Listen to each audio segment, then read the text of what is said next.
Ok. Olá, amados, bom dia, bom dia. Estamos aí começando mais um Teologia com Café. Todos são Glória a muito Deus. bem-vindos. Estamos aí hoje com um convidado super especial, o nosso pastor Max Fabrício, direto de Portugal. E você, meu querido irmão, é o nosso convidado também para tomar esse café conosco. Teologia com Café. Pegue aí a sua xícara de café e venha tomar café conosco. Pastor Max Fabrício, muito bom dia. Eu sei que aí em Portugal já está na hora do almoço, não é verdade? Exatamente. E eu já quero dar as boas-vindas e vou deixar aí para o pastor também dar a sua saudação inicial. Por favor. Amém. Obrigado, né, pastor, por ter me convidado para estar aqui contigo. É uma bênção, né? A gente já está em comunicação há muitos meses, mas agora é a nossa primeira oportunidade de estar junto, né? Então, eu quero saudar todos os amados aí do canal do pastor Tiago, né, que eu, inclusive, sou um dos inscritos, que acompanha e faz pessoalmente a oportunidade. Seu testemunho é muito bonito, né? Acompanhei todos os vídeos que o senhor gravou a série lá do Testificando, né? Eu achei uma benção, muito bom mesmo. E também, né, quero falar, sou pastor já há 15 anos, inclusive, meu seminário teológico, que foi na Igreja Luz para os Povos, tem uma origem batista, né? Porque o Amém. líder da igreja, ele se formou no Seminário Batista junto com o apóstolo da Batista da Lagoinha, o pastor Marcos Valadão. Então, vieram da Sim, mesma linha teológica ali. que Então, legal. nós somos dessa raiz, né? E Aham. doe até hoje. E temos essa liberdade, né, no Senhor, dentro dessa comunidade Luz para os Povos, hoje que está em mais de 450 igrejas espalhadas aí pelo mundo.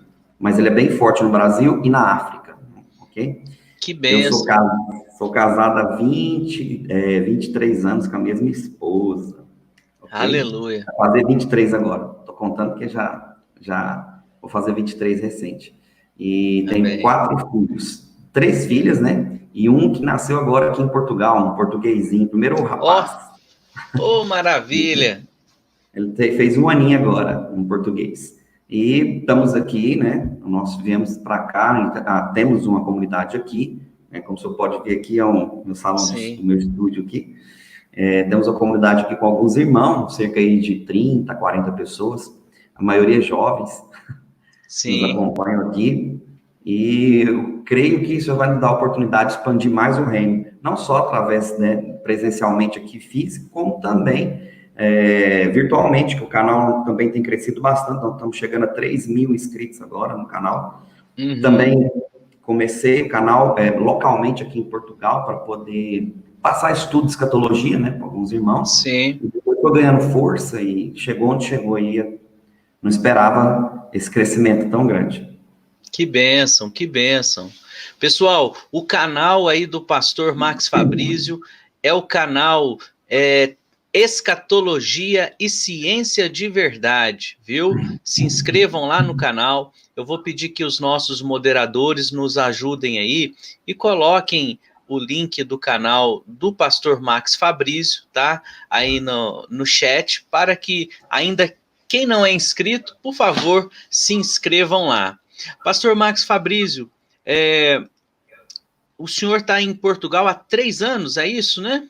3 anos, vim para cá em Que, 2017, que, exatamente. que bênção. Então, e outra informação o senhor é da igreja ou Luz, comunidade Luz para os Povos. luz para os povos, né? É igreja mesmo, pode falar, igreja. Igreja Luz para os Povos, Isso, amém. É porque às vezes alguns têm a o nome de comunidade. comunidade, né? Uhum. Amém. Que bênção, pastor. Agora, eu queria que o senhor falasse um pouquinho assim, de como que está aí Portugal, como que está a Europa, né? Conta para a gente um pouco politicamente e Sim. também assim é sabido, né, dos irmãos que o Evangelho séculos atrás tinha muita força na Europa e pelo que a gente sabe, a Europa ela está passando um momento assim de ateísmo, né? O ateísmo ficou muito forte, e eu queria saber como que está aí a questão do evangelho na Europa. O que o senhor sente, o que o senhor está passando, né? Fala um pouquinho para a gente sobre isso, pastor. Então, como eu já estou aqui há 3 anos, eu vim perceber mais a realidade da Europa quando eu me mudei para cá, né? Porque quando a gente está em outra nação igual o Brasil, a gente tem uma ideia, mas quando você vem morar e você convive, você passa a ter, né, a vivência diária. Então, você absorve aquela cultura. Na realidade, você tem que absorver até para você conseguir conviver com as pessoas. Claro. No primeiro momento, é um momento de choque, né? Depois você vai, né, se adaptando e conhecendo. Obviamente, nosso encargo é implantar a cultura do céu, né?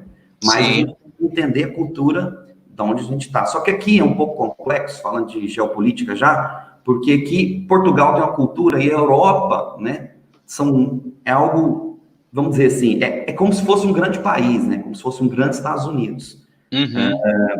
Porque, até no vídeo passado eu estava falando sobre isso, que são 27 países hoje, mas a Europa vem crescendo. Começou ali, né, nos seus primeiros 12, depois foi crescendo, 19, hoje está em 27, provavelmente vai a 28, mas eles têm critérios para que países entrem na comunidade europeia.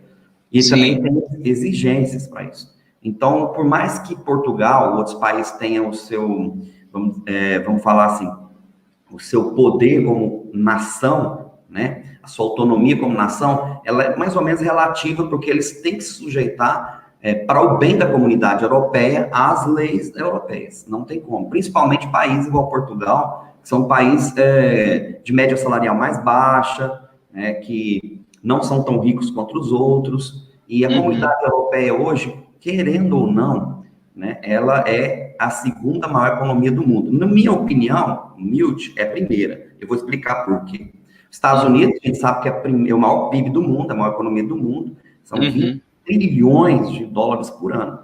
Porém, os Estados Unidos deve, todo ano, 22 trilhões, quase 10% a mais do que arrecada. Então, ou seja, ela fica sempre, todo ano, fechando negativamente. Né? Isso falando só de dívida externa. Se você jogar para a dívida interna, os Estados Unidos está perto de dar um boom. Ok? E a comunidade europeia, por ser a segunda, né, vamos dizer assim, hoje, se for considerar só 27, são 14 trilhões, mas se você for considerar, então, as 28, né, 28 países, chega na casa de 16,5 trilhões por ano de PIB. Bom, isso até o ano passado. Agora, esse ano, né, por causa do ocorrido aí no mundo, eles não sabem quando vai fechar o PIB ainda. Está complicado no mundo inteiro, então um país interdependente do outro. O fato é que a comunidade europeia, ela consegue ter uma margem diferente dos Estados Unidos. Ou seja, ela gasta 75% só do orçamento do PIB dela, né, vamos dizer assim, em relação. Então, ela tem em torno de 25% a 20%. Ou seja, ela não fica no negativo, né, quando se trata disso, não fica no negativo. E a grande questão é essa, né, que a comunidade europeia é um dos países que... É um país, né, um grande país.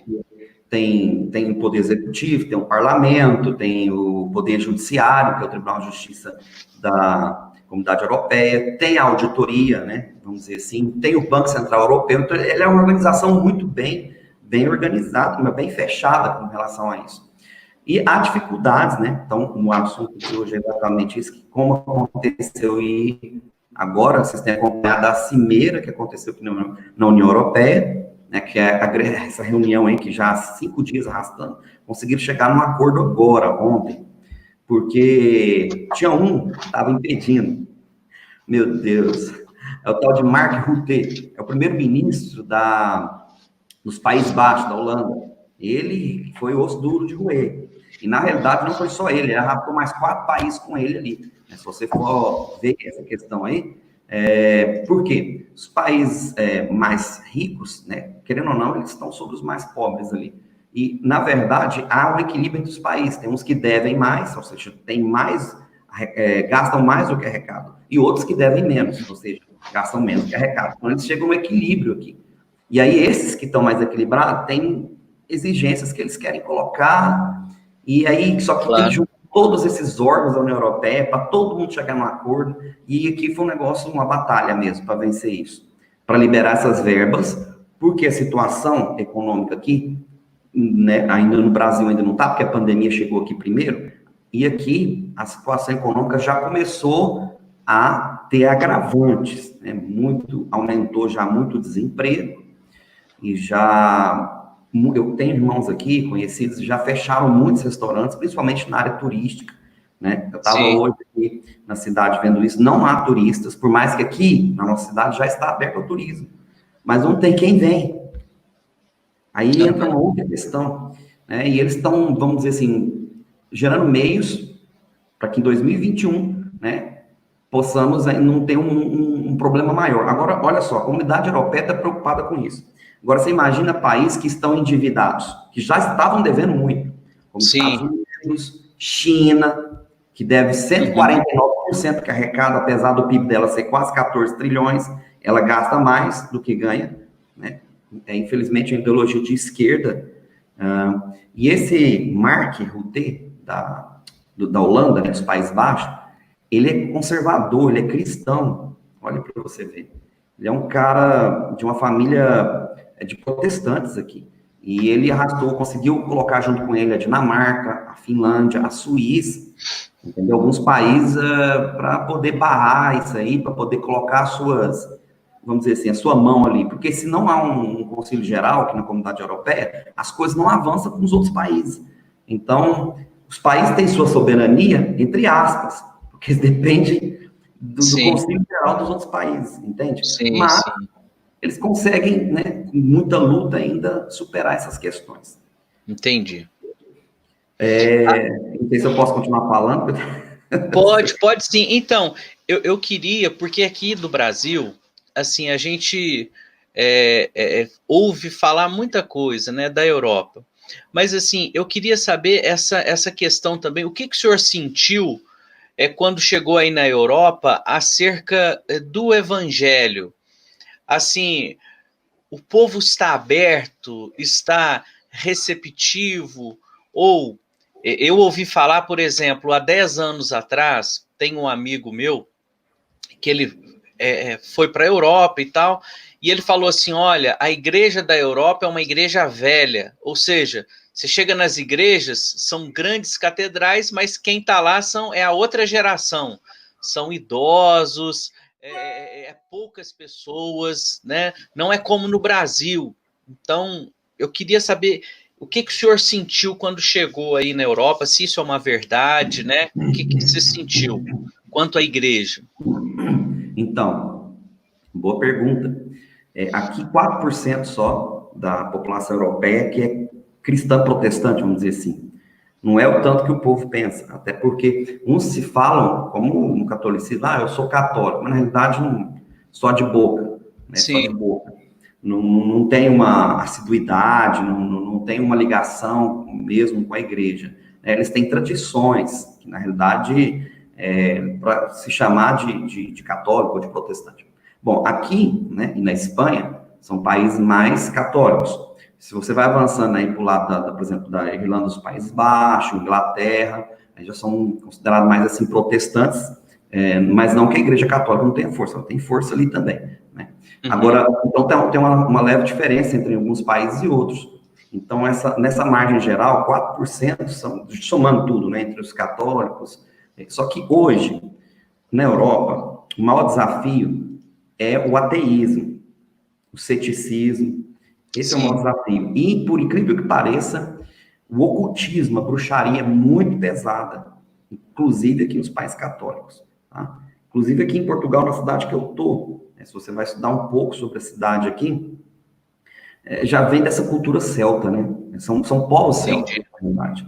Então, aqui tem muito essa divisão de estações do ano, primavera, verão, outono, inverno, dá para você ver claramente isso. E eles levam à risca isso. Né? O solstício da primavera, solstício de verão, solstício de inverno, solstício de outono. Então, há 4 festas aqui que eles festejam mesmo. Né? Existem tradição, e eles respeitam isso. Por exemplo, o verão aqui na altura é agora, né? Ontem no Brasil é inverno, aqui é verão, tema para outras coisas, né? Uhum. Mas dá para perceber bem aqui, tá bem quente aqui, mas muito quente mesmo. E nessa altura de verão, o pessoal tira férias mesmo, porque eles trabalham, né, no inverno, alguns, né, países, para vir tirar o verão em alguns países que são turísticos. E, na realidade, alguns,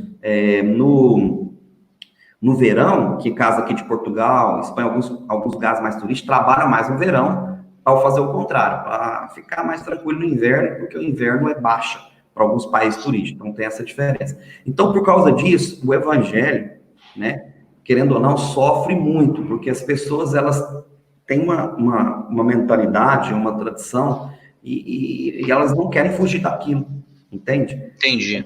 É uma desconstrução que para eles é difícil, para nós brasileiros não, porque a gente tem um outro estilo de vida, o Brasil é verão, não tem, então tem o agravante cultural, o agravante da questão das festas, né, e o agravante que é da questão mística demais, é muito místico, e esse misticismo misturado com as ideologias, porque as ideologias, principalmente em países de partidos de esquerda, como é Portugal, o caso, é muito pesada. É pior que o Brasil. O pessoal não Entendi.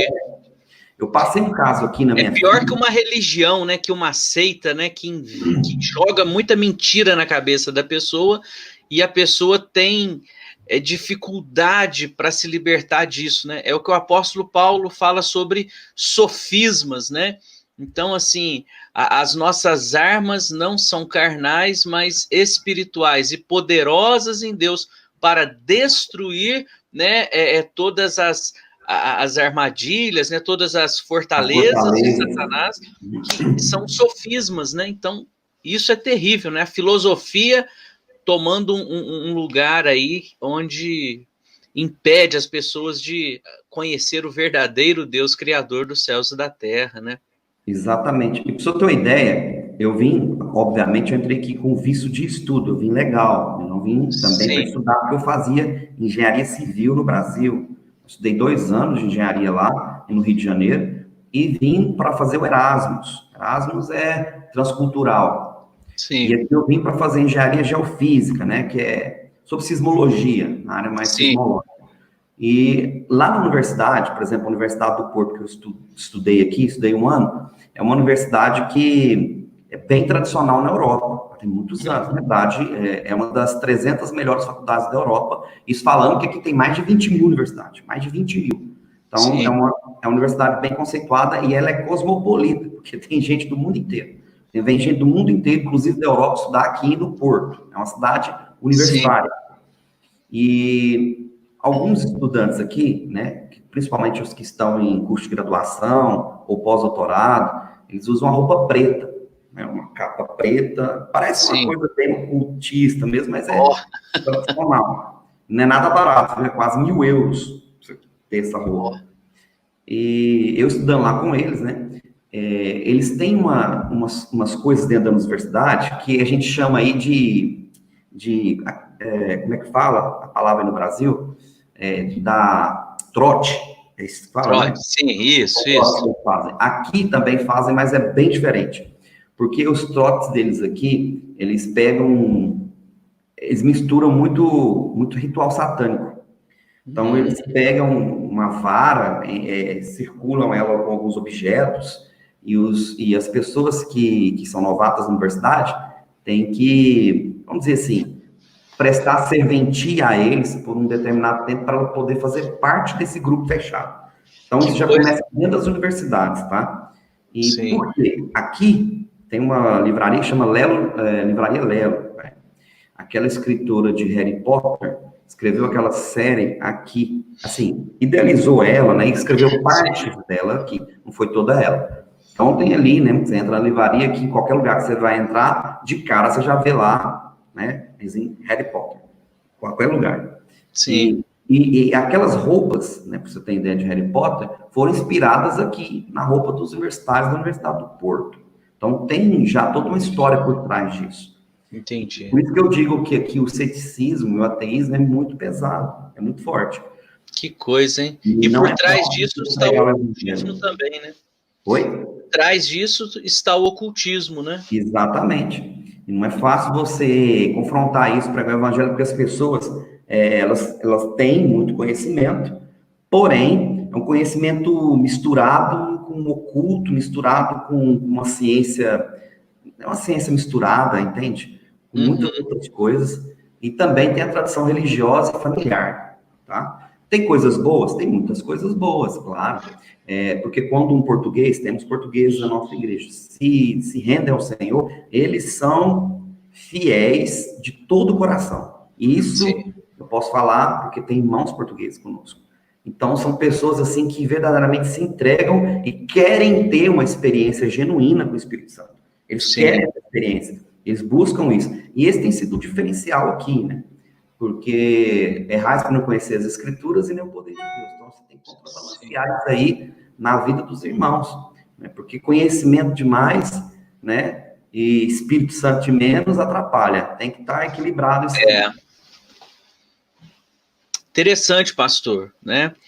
Até sobre isso, né? Eu quero fazer uma pergunta.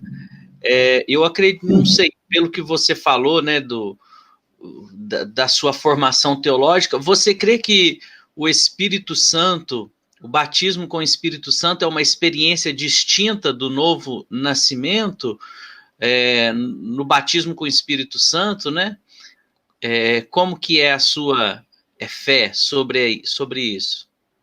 Então, o Espírito Santo, vou tomar base a palavra, né? João Sim. 17, que o papel do Espírito Santo, a função, vamos dizer assim, dele é convencer o homem do pecado, da justiça e do juízo. Então, a primeira coisa que ele nos convence é do pecado. Então, quando você se converte, independente de você ter evidências do Espírito, Sim. né, você tem já experiência, porque é um novo nascimento, é uma experiência que só é atribuída a ele, não tem como você desassociar isso. Então, o novo nascimento em si já vem do Espírito, né? Já é uma experiência espiritual. Amém. Quando você é tocado. Só que aí vem a segunda parte, né? Que ele nos convence também da justiça. E ele explica lá, né?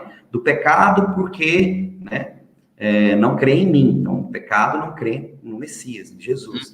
Da justiça porque eu vou para o Pai e não me vereis mais. Ou seja, não vão mais me ver. Então, qual é outro nível de convencimento que a gente tem que ter? Da justiça, ou seja, da justificação pela fé, ou seja, viver por fé, aí já é uma outra história, porque todos nós, todos os dias, temos que ser convencidos pelo Espírito Santo que o justo viverá pela fé. Tem várias passagens, tanto no Velho quanto no Novo Testamento. O justo viverá pela fé, e se ele retroceder, minha alma não tem prazer nele. Então a gente começa por aí. Então, viver por fé, muitas vezes sim, outras vezes não, né? Nós vamos ter muitas evidências, né, dos dons do Espírito, que aí é uma outra questão, né, que é a segunda função do Espírito, nos convencer dessa fé, né, dessa justiça pela fé, que é a convenção da justiça. E nessas evidências do Espírito, vamos dizer assim, tem diversidade de dons, né? Uns com profecias, outros com dom de línguas, interpretação de línguas, tá nas escrituras, né? Dons de cura, sinais, prodígios. Hoje a gente não vê muitas dessas coisas, né? Mas a gente tem experimentado isso aqui em Portugal, né? Até semana passada a gente esteve orando para alguns irmãos, uma irmã, né, gêmea do irmão, que estava entubada e estava com problema, com os rins paralisado, porque já tinha agravamento na saúde, pegou coronavírus e o negócio agravou. Nós oramos para ela no domingo. Na terça-feira, o médico tirou todos os aparelhos dela, ela saiu do coma, né, e nem era da nossa comunidade aqui, era irmã de um membro aqui da comunidade. E a gente tem visto esses sinais, esses prodígios, e faz parte da justiça, né? Que é a evidência do Espírito Santo.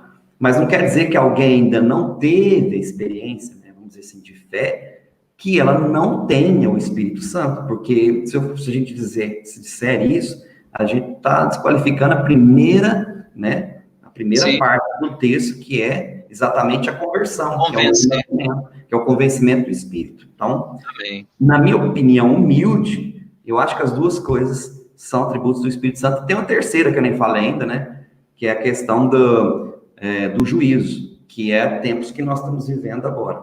Amém. E já entra o texto de Jó que eu estava lendo aí. Parece que eu vi o texto de Jó aí na tela. Isso, eu vou até... Tem a ver com o terceiro ponto do juízo. Amém. Querido, só para... Eu não sei se eu falei isso já aqui, né, no canal, mas eu creio no batismo com o Espírito Santo.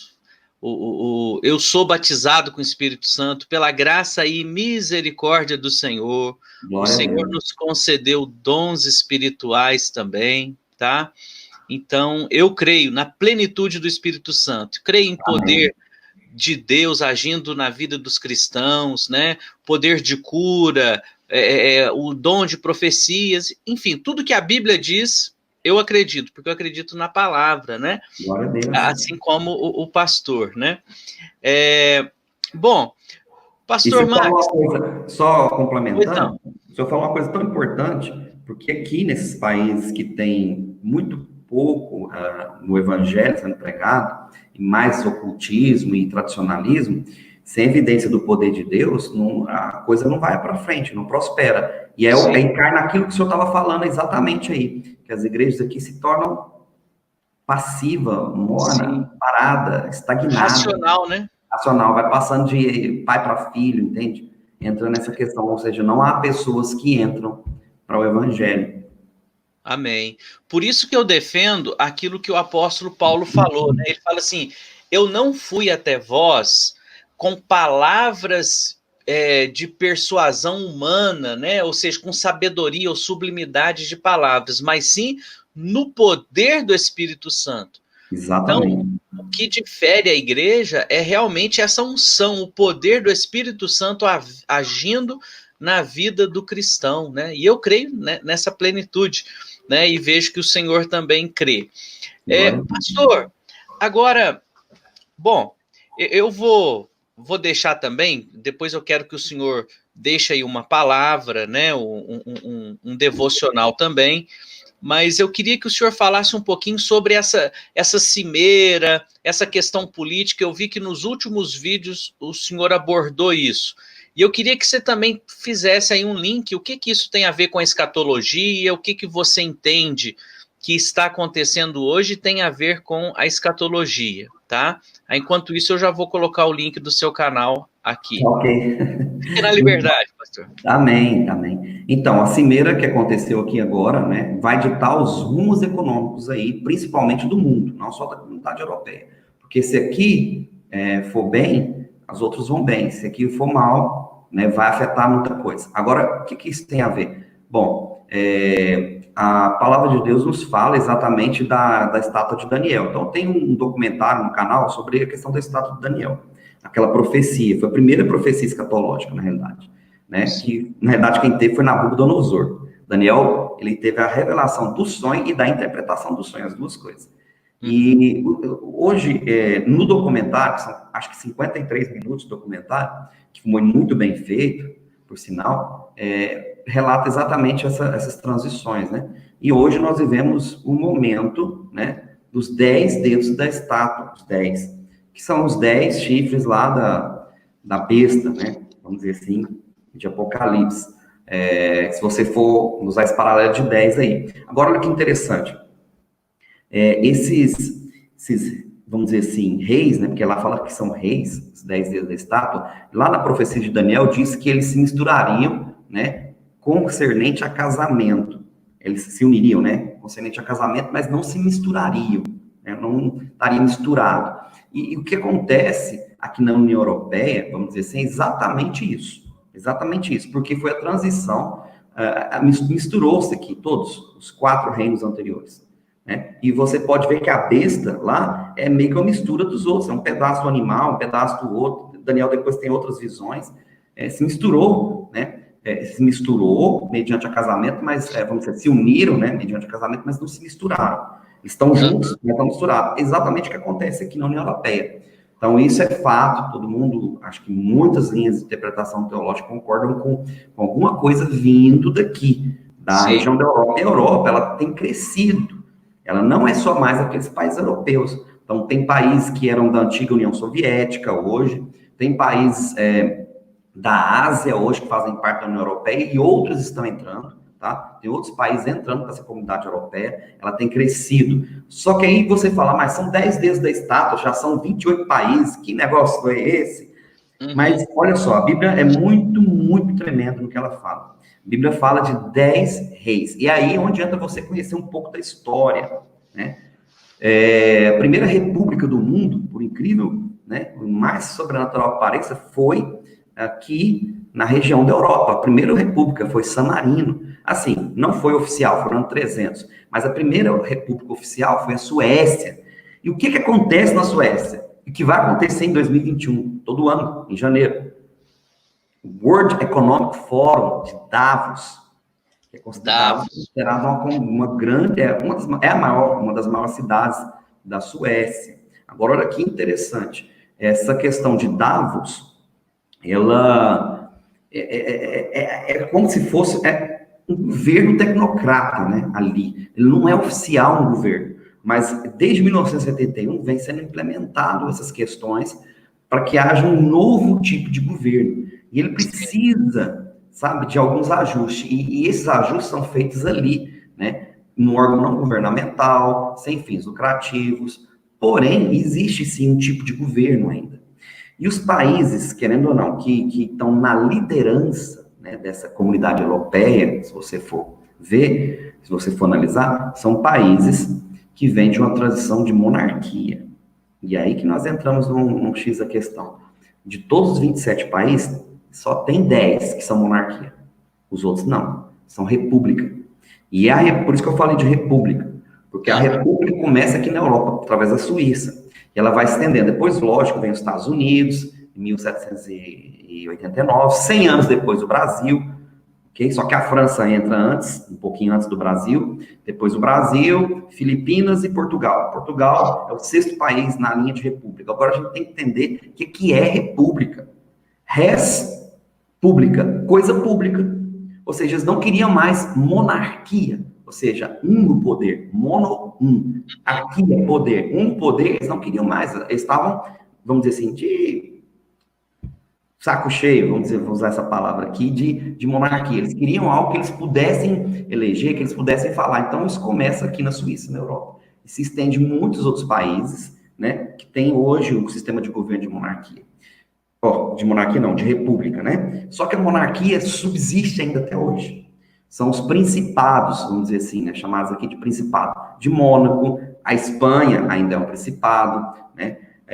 Temos aí, não faz parte, entre aspas, da comunidade europeia, diz que saiu, mas não saiu nada, é só meio que saiu, mas o Reino Unido ainda faz parte, que é o principado do Reino Unido, a Rainha Elizabeth ainda faz parte, querendo ou não.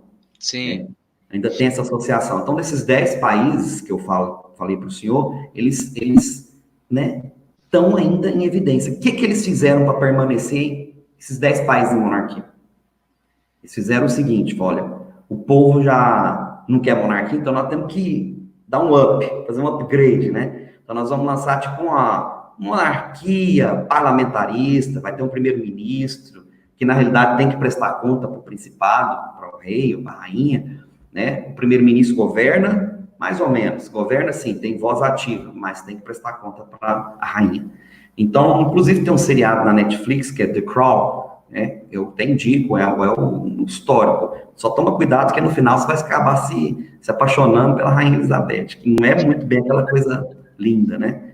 Não é tudo aquilo. Mas é bom para você conhecer a história. Eu assisti toda a série, são 4 temporadas, mas conta parte da história.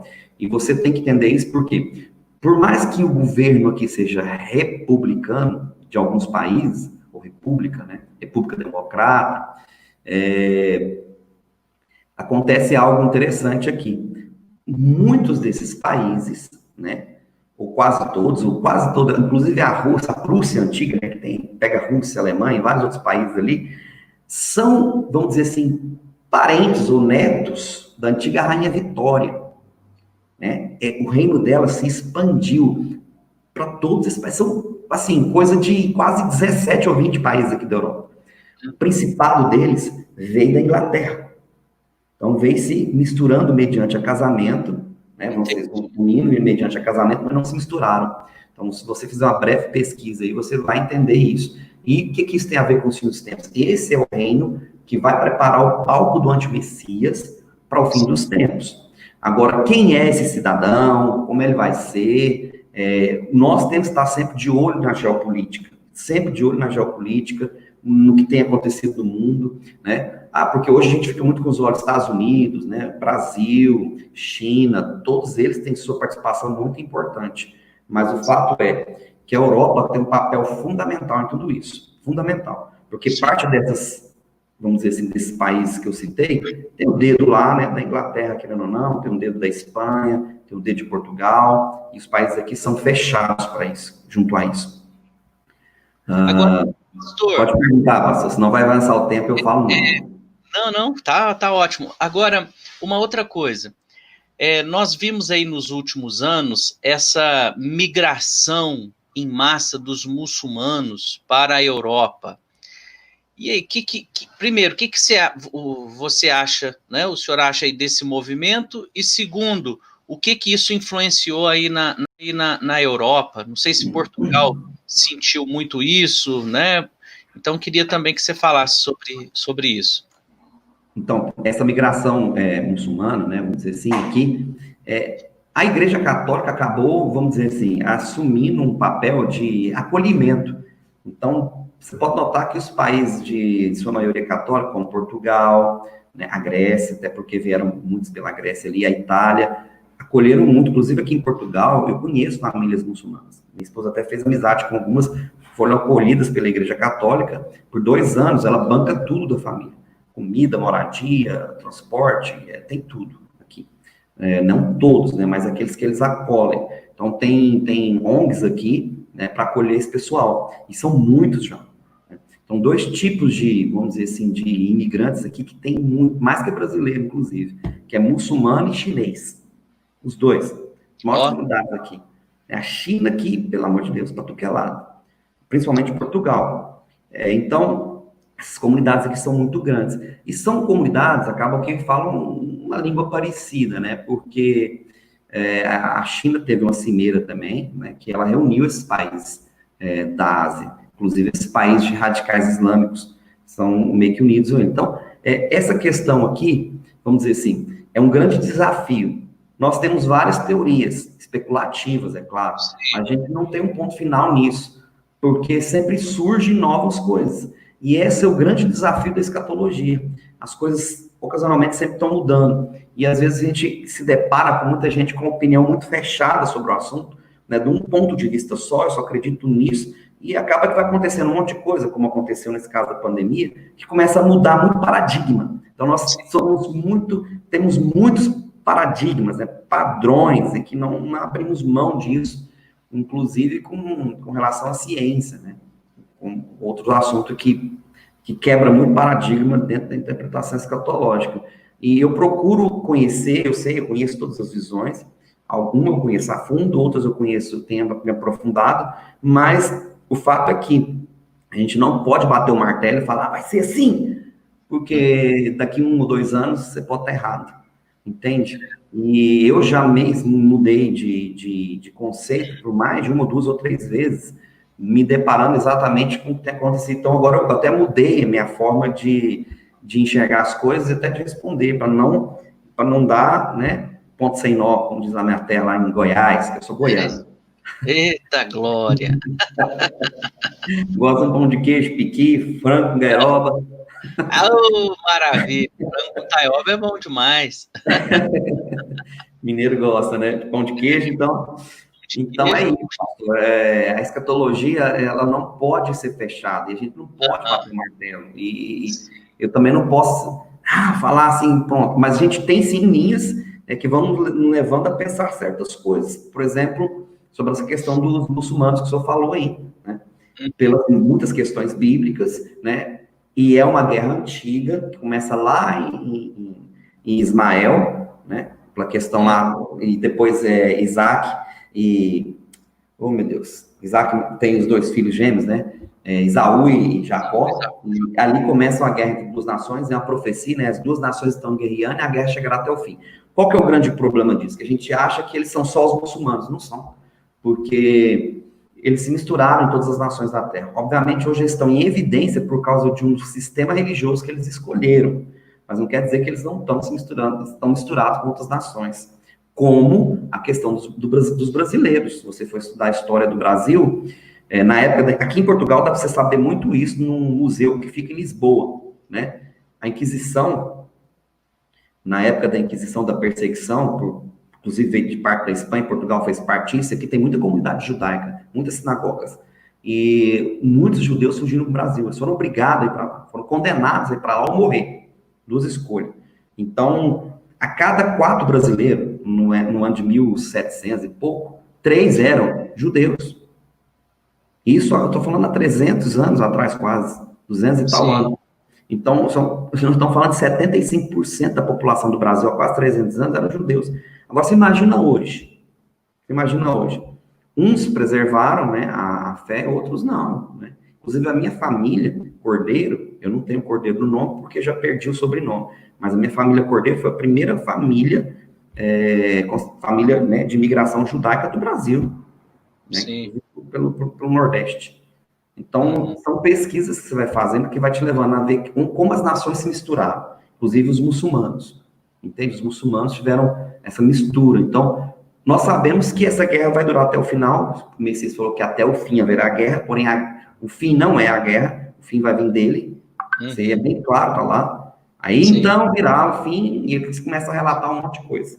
Isso aí é assunto para muitas outras coisas. Bem dentro do roteiro bíblico. Eu gosto de seguir o roteiro, principalmente Mateus 24 e Marcos 13. É o roteiro que o Messias deixou para nós. Então, ali é como se fosse a oração do Pai Nosso, né? Um roteiro de oração, não a reza para você ficar repetindo. Então, Mateus 24 e Marcos 13 são roteiros do Messias, que depois é um pouco mais detalhado em Apocalipse, né? Sim. E ele é citado também no livro de Daniel, que é uma profecia. Faz a junção para você chegar no entendimento. Verdade. Ali é o famoso, né, é o sermão, né, das dores, né, é o sermão escatológico de Jesus. Deixa eu mandar um abraço aqui para o pessoal que está conosco. Deus abençoe a todos, queridos. Muito obrigado aí pela participação. Sérgio Costa KS, Rafaela Alves, sejam todos bem-vindos. Lizarde Nascimento, Érica Toki, eu acho que eu já tinha mencionado, mas mais uma vez, bom dia, seja bem-vindo. Pedro Rocha, vamos procurando aqui. José Carlos Nério, bom dia. Miriam de Santana, sempre aí conosco. Deus te abençoe, viu? Casa de Sítio, seja bem-vinda, viu? Deus abençoe, em nome de Jesus. Joed Passos. Pessoal, o Joed também tem um canal bacana. Ele tem um canal de matemática. Então, se você aí tem filhos que estão estudando em casa nesse tempo de pandemia e quer saber aí sobre matemática, né, um reforço, quer aprender algumas coisas, né, sobre a matemática, entra aí no canal do Joed Passos, viu, queridos? É um canal muito abençoado, e se tiver alguma dúvida, fala lá com ele, viu? Matemática é uma coisa que eu não gosto, né? Eu, particularmente, não sou muito chegado. Jesuel Souza, bom dia! João Victor Nunes, sejam também muito bem-vindos. Tereza Bustamante, Helenilson Araújo, Robson Cadete, que maravilha! O Halen Alves aí também conosco. Ricardo Silva. Halen Alves. O canal dele, eu acompanho o canal dele também. Muito bom. Eu também acompanho o canal do Halen. Quem ainda não é inscrito lá no canal do Halen, viu, queridos? Se inscrevam lá também, o canal do Halen também é uma bênção, viu? Grande abraço aí para o Halen. Muito obrigado, viu, queridos? Pastor, agora eu queria deixar também o senhor aí na liberdade para o senhor trazer também uma palavra para nós, né? Aí um texto bíblico, né? E um devocional para nós. Alessandra Santos também está conosco. Paz, irmã, bom dia. Deus abençoe, viu? Então, queria deixar aí para o senhor, né, trazer uma palavra também para nós, a palavra do Senhor Deus, tá bom? Glória a Deus. Então, quero deixar essa palavra até nesse momento, né, que a gente tem passado, que eu tenho falado para alguns irmãos, que eu acho que é o problema que muita gente está passando, não saber lidar com a situação, ok? Uhum. E essa situação que muitas vezes vem na vida de muitos, né, que eu acompanho aqui e também no Brasil, porque a gente já abriu algumas igrejas no Brasil, e tem discípulos lá no Brasil também, nos Estados Unidos, na França, aqui em Portugal, tem pessoas que nos acompanham, não só no canal, mas nas redes sociais também, nesses lugares. E o problema está generalizado, você vê, nesses vários países, não só a questão econômica que tem pegado, né? O medo, que é o principal, começou pelo medo, ok? E depois veio a incerteza, né, de como seria lidar com toda essa situação, e depois começa, através disso, uma depressão, uma tristeza, por não saber lidar com isso. E o índice de suicídio aqui subiu demais, que já era muito alto, um dos maiores do mundo aqui na Europa, e aumentou muito. Pra você ter uma ideia, no mês de maio aqui, suicidou mais gente do que o ano 2019 inteiro, em um mês só. Nossa, meu Deus. Então, esse é um problema muito grave. E eu tento, né, nesses estudos escatológicos, lidar com isso, de uma maneira que as pessoas possam tirar o medo do coração. Porque é bíblico, em Romanos 8 diz o quê? Eu não vos dei espírito de medo para outras vezes tornar escravo, né? Mas eu dei espírito de filhos, porque pelo qual vocês são adotados por mim. E a questão da adoção aqui, na Europa, você entende bem isso, né? Na época dos romanos, você só era filho de fato quando você fosse adotado pelo pai, porque a adoção é algo muito real aqui, né? Então, existe até vamos dizer, uma cerimônia, que depois que o filho nascia, o pai fazia a cerimônia, como a gente faz ainda, cerimônias do batismo e tal, são cerimônias que eram feitas aqui para o pai adotar aquele filho. Quando ele fosse adotado pela lei, ele não podia mais ter tido como não filho, porque a partir daquele momento ele era tido como filho. Então, quando é citado ali por Paulo, Paulo era romano, ele sabia do que estava falando. E essa questão é interessante, porque nós somos filhos de fato, porque a nossa noção de adoção é algo negativo, mas não é algo positivo. Sim. Nós verdadeiramente entramos numa herança, nós somos herdeiros, e nós temos, vamos dizer assim, como herdeiros, nós temos o direito de reivindicar coisas que vêm do céu para a terra, para a nossa vida. E o problema é que esse espírito de medo nos torna escravos.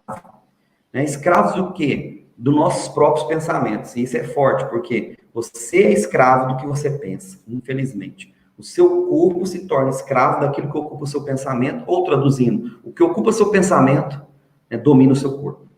Domina suas decisões, domina tudo. Então, por isso que o Paulo fala muito bem claro, né? Que nós devemos o que? Renovar nossa mente. Romanos 12, eu amo esse texto.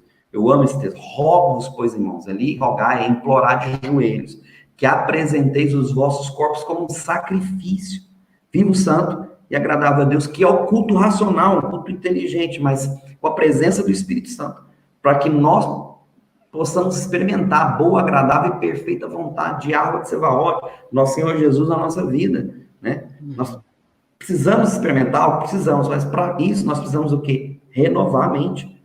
Rogos, o culto racional. Né? Começa aqui. O Espírito Santo também te lembra de todas as coisas que você absorveu aqui. Então, a leitura da palavra diária, né? Ler a Bíblia diariamente. Eu estava vendo um vídeo, eu vou até ver se eu compartilho depois no canal, lá nos Estados Unidos, do pastor, gente, me fugiu o nome dele aqui, um pastor americano, falando sobre exatamente a pesquisa que acontece, fizeram uma pesquisa, né, de como a leitura bíblica se comporta na vida de uma pessoa. Se você lê a Bíblia 3 vezes por semana, você não tem muita alteração, mas quando você lê ela 4 vezes a semana, sua vida dá um pico de quase 70% de mudança radical em muitas coisas. Agora, você imagina você ter uma leitura diária, todos os dias, renovando a sua mente. Não há nada que... Aí se torna realidade o texto salmista, né? Sim. Nós seremos como montes de Sião que não seremos abalados em nenhuma circunstância. Porque o juízo que nós vamos ser convencidos pelo Espírito não é para os santos, não só para aqueles que têm, né, vamos dizer assim, o chamado em Deus, que tem um encargo com o Criador. São para os ímpios, para aqueles que rejeitam, para aqueles que negaram. O problema é que muitas vezes, né, nós vamos estar passando a situação junto. como chove sobre justos e injustos, como faz sol sobre justos e injustos, muitas vezes a gente tem essa dificuldade de aceitar o juízo quando ele vem, que não é para nós, mas muitas vezes nós vamos ter que passar por ele, como o povo foi cativo para a Babilônia, né? Daniel foi jogado na cova dos leões, Sadraque, Mesaque e Abednego passou pela fornalha, Noé teve que passar pelo dilúvio. Então, tem várias situações que não é fácil passar por elas, mas nós temos que renovar nossa mente e entender isso e passar isso como vencedor. Amém? Amém, amém. É interessante isso, o pastor Max, porque eu conheço é um testemunho, né? Na verdade, a biografia de um homem de Deus. Ele viveu no final do século XIX e no começo do século XX, e ele chama Smith Wigglesworth. Ele é considerado o apóstolo da fé. E assim, ele era um homem com um dom espiritual muito lindo, muito tremendo, e ele tinha o dom de cura. Então, aonde ele chegava, assim, ele orava, a pessoa era curada do que fosse, né? Então, assim, algo muito lindo, né? E, assim, as multidões iam ao encontro dele, aonde ele estava realizando um culto, enfim, as pessoas levavam os enfermos para serem curadas através da vida, do ministério dele, né?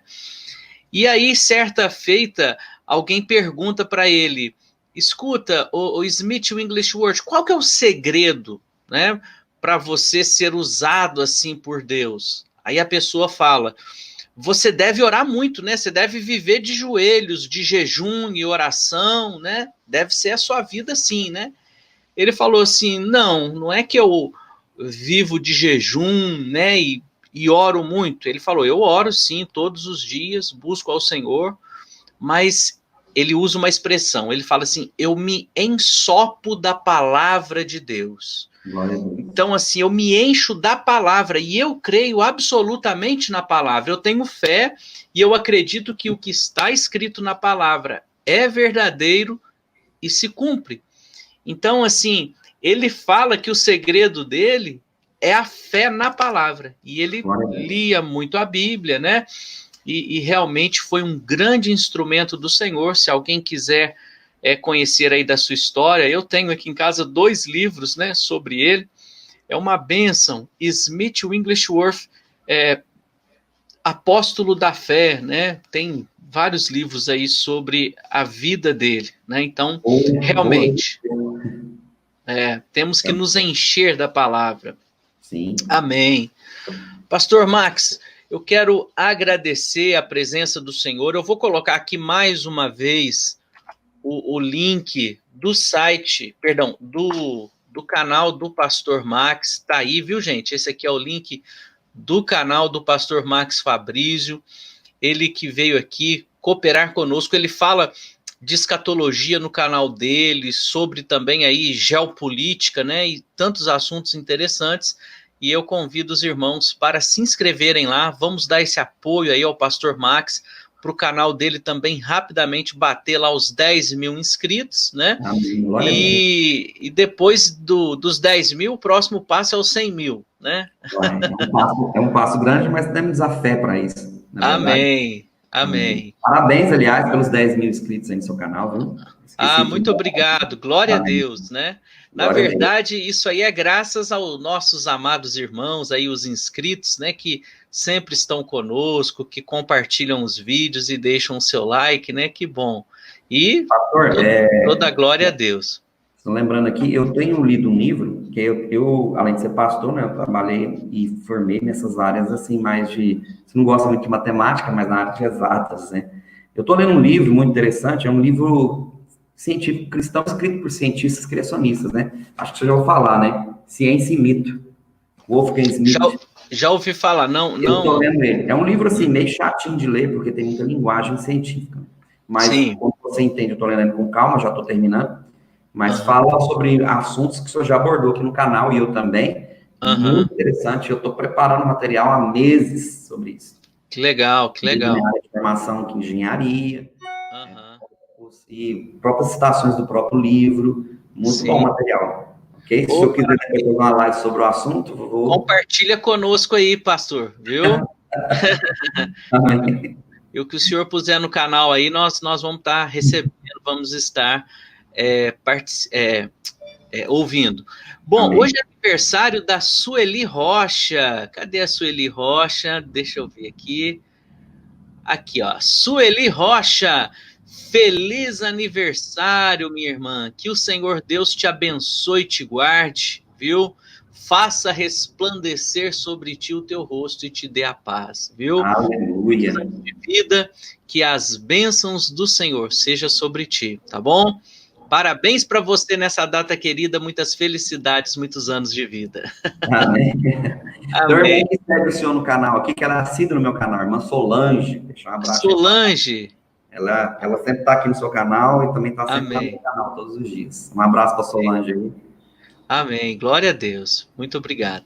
Amém. Vamos então fazer uma oração, tá? Eu queria pedir para o pastor Max fazer essa oração, agradecendo aí por esta live, né? Por esse tempo que tivemos aqui. Obrigado por compartilhar conosco, pastor, nessas informações, né? Como que está a Europa? Com certeza, aí a Europa é sim um termômetro do mundo também, né? Do que está acontecendo, do que está por vir, e com certeza essas informações são de grande valia, né? E que o Senhor abençoe sua vida, o seu ministério, a sua família, viu? Te dê sabedoria, unção e graça, em nome do Senhor Jesus, tá bom? Glória a Deus. Amém. Amém. Senhor, eu quero agradecer pela vida do pastor Tiago, pela vida dos irmãos que estão nos assistindo aqui agora no canal. Sim, meu Deus. Quero agradecer pela família dele, quero agradecer, Senhor, porque o Senhor tem nos proporcionado estar aqui com dezenas de centenas de irmãos ao redor do mundo, falando Amém. sobre a tua palavra, trazendo direcionamento, trazendo paz, trazendo a palavra, Senhor, não só de revelação, mas da parte do teu Espírito, para que o Senhor possa mesmo recobrar ânimos, Senhor, para visitar os irmãos que estão assistindo essa live e que ainda vão assistir, e creio em nome de Jesus. Sim, meu Deus. Então, Senhor, de ter uma experiência sobrenatural e poderosa com o teu Espírito em todos os pontos da vida deles. Para a glória e louvor do teu nome, eu agradeço e abençoo em nome de Jesus. Amém? Amém. Amém. Quero agradecer, só mandar um abraço aqui para o senhor, né? Agradecer mais uma vez a oportunidade. E para minha linda esposa, que está no Brasil, eu estou sem ela aqui no momento, ela está lá no Brasil, mas meus 2 filhos menores, a Júlia e o Caleb. Um abracinho para eles, grande abraço. Maravilha. E também as minhas 2 filhas que estão me dando assistência. As minhas 2 filhas mais velhas vão casar. Olha, que beleza. Parabéns aí. Creio, talvez pro ano que vem, né? Vamos ver, eu vou pensar. Filha é uma bênção, né? Ai, vai crescendo e a gente... Eu já comprei uma cartucheira aqui, sabe? Porque... é brincadeira. Eu quero que eu sonhe para a roça. Para comprar cartucheira. Porque os gavião começam a ficar voando aí, né? Ei, ai. Pô, eles dão um tiro de sal, né? Dá um tiro de sal. Dá um tiro de sal para correr. Amém. Pastor, muito obrigado, viu? Um bom dia a todos, queridos. Que a paz do Senhor seja com cada um dos irmãos. Um grande abraço. Shalom Adonai.